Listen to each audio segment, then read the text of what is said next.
Désolé d'avoir été là, désolé d'avoir vécu. Devrais-je me conformer à votre guise? Puis-je choisir mon existence? Serait-il ma raison de vivre? Être négro, jamais j'aurais choisi. Plus petite, je rêvais d'être une princesse, d'avoir le plus beau des princes charmants, comme la Belle au bois dormant, rempli plein de délicatesse. Mais mon récit est traumatisant, voici mon rêve d'enfant. J'aurais aimé être la plus belle, comme la petite sirène Ariel, avoir le plus grand des châteaux, comme Nemo qui a tout de goût. Mais mon récit est bouleversant, voici mon rêve d'enfant.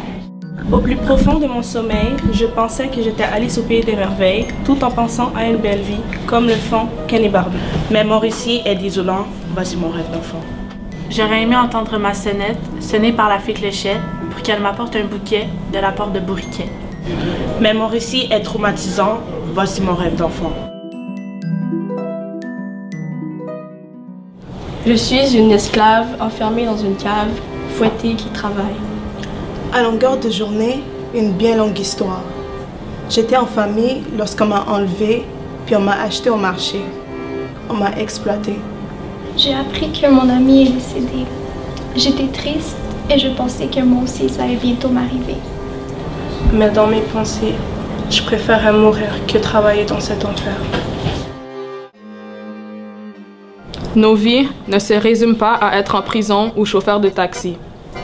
Mais l'injustice et les stéréotypes sont toujours à notre porte.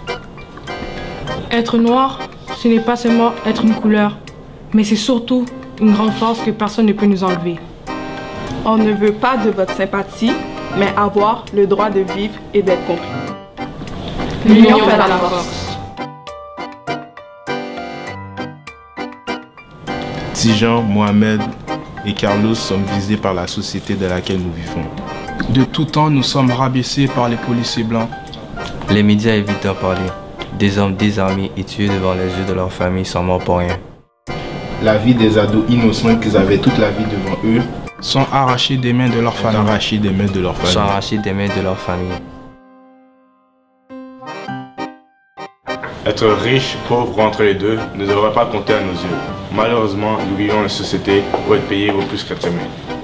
On peut croire que la richesse nous mène dans un long couloir de gloire, mais il faut savoir que tout avoir ne peut mener qu'à rien.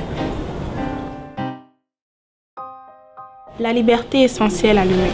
Une fois arraché à celui-ci, il n'est plus ce qu'il était. Nous sommes esclaves des lois pour pouvoir être libres.